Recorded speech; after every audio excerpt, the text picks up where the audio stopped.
So, finally, a very big development has come true in geopolitics, due to which Europe is now scratching its head. Zelensky is scared, but US and Russia relations are rising. So let me explain, in very simple terms, about all the recent development. Well, finally, after a long time, I guess Ukrainian President Zelensky has now realized how the world's politics really work. Here, no one is each other's permanent enemy, nor each other's permanent friend. So, what recently happened is that in Saudi capital Riyadh, United States and Russian officials met, shook hands, and discussed how to end this ongoing war. Here you have US Secretary of State Marco Rubio, Russian Foreign Minister Sergei Lavrov, and Saudi officials. But the most ironic thing is that, in this meeting, no one from Ukraine, no one from the European Union, or anyone from all of Europe, nobody, was invited. It was just the US and Russia, deciding how to end this European crisis. Ukrainian President Zelensky really became furious this time that the US didn't invite him. He tried hard to join the meeting, but when he saw there was no way he could enter, he just postponed his Saudi visit. The whole European nightmare really came true. And honestly, they already saw it coming. At the Munich Security Conference, which was also held recently, J.D. Vance roasted all of Europe and even made the chairman cry. Zelensky gave a speech, and in his own universe, he was dictating everyone to make a European NATO. Everyone was clapping for him at that moment, but everyone knew the reality. Here is a clip from that moment. Let's be honest, now we can't rule out the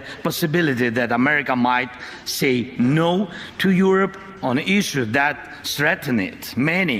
Many leaders have talked about Europe that needs its own military, an army of Europe. And I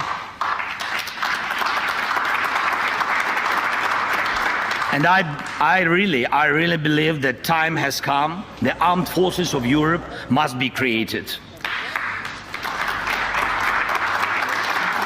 Well, honestly, making a European NATO is not a one-day task. Also, Europe is very diverse, and Europeans are also very divided. Many of them do not want to sacrifice for Ukraine. Then recently, on Monday, French President Emmanuel Macron held an Europe emergency security meeting, because he also saw what was coming after J.D. Vance's MSC speech. But that meeting didn't end with any conclusion on what they could really do. So, in simple terms, Zelensky is crushed right now. He thought he would easily join NATO and become Ukraine's legendary president, and everyone would talk about how a comedian led Ukraine to NATO. But unfortunately, Russia gave him a big tattoo. I mean, Zelensky thought that the US is a cash cow, and it would provide him with unlimited money while this war would keep going. Zelensky trusted Joe Biden, who sometimes even forgets to walk. Now, he will unfortunately be crushed from both sides. He is now saying that the US cannot dictate him regarding this war, also making very blunt statements like, Ukraine doesn't want US money, but we want $250 billion,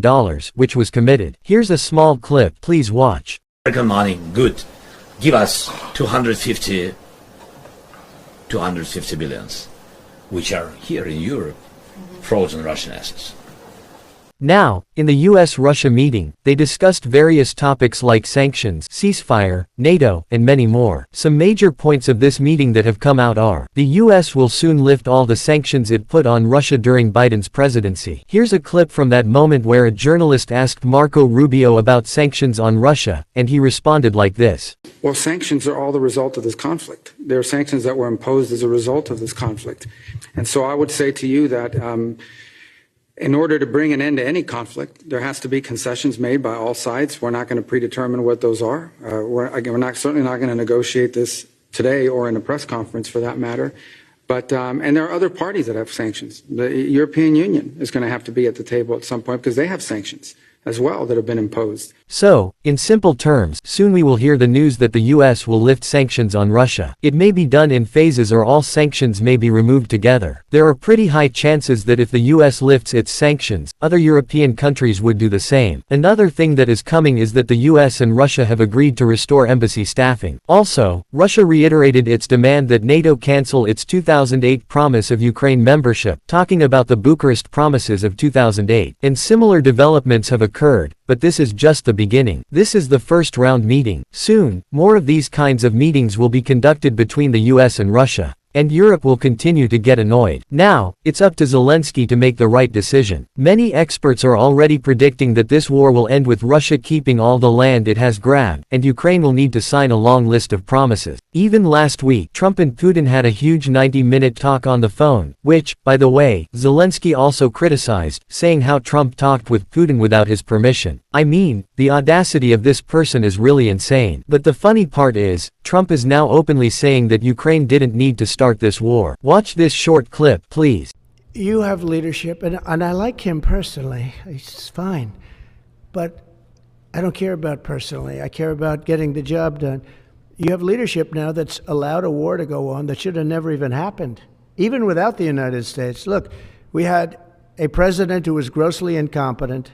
He had no idea what he was doing. He said some very stupid things, like going in for portions and all of the things. He made a lot of bad statements, but he's grossly incompetent, and I think everyone knew that.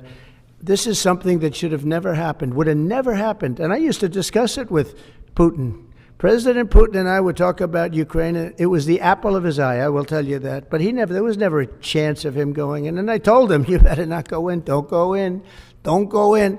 And he understood that. He understood it fully. So, Ukraine will turn out to be the ultimate loser in this larger geopolitics game. Russia will take the parts it has captured, and Trump will take 50% of all the rare earth metals that Ukraine has, which I already made a dedicated video about. But Zelensky is denying this, saying that he will not sign any document that grants the US 50% of Ukraine's metals, but only the future will decide what will happen. The thing is, if Zelensky doesn't compromise with the US and Russia, then soon, the United States will force Zelensky to conduct elections in Ukraine, which were cancelled due to this war. So, you can all understand that eventually, a pro-US candidate will be implanted as Ukraine's president, and the rest will be history. Now, many more developments will yet to come, like Russia's re-entry into the SWIFT payment system, resupply of oil and gas, and many more. So, it will be interesting to see what will happen. But out of all this, the most worrying thing is that if some European leaders decide to officially send their armies to protect Ukraine, just like the UK is saying, or give nuclear bombs to Ukraine to strike Russia, then everything will change completely, and we will all witness something more horrific. So, what do you think about the recent developments in geopolitics? Or, how do you think this war should end, with a good deal for both sides? Thank you for watching the video, and I hope you all have a wonderful day.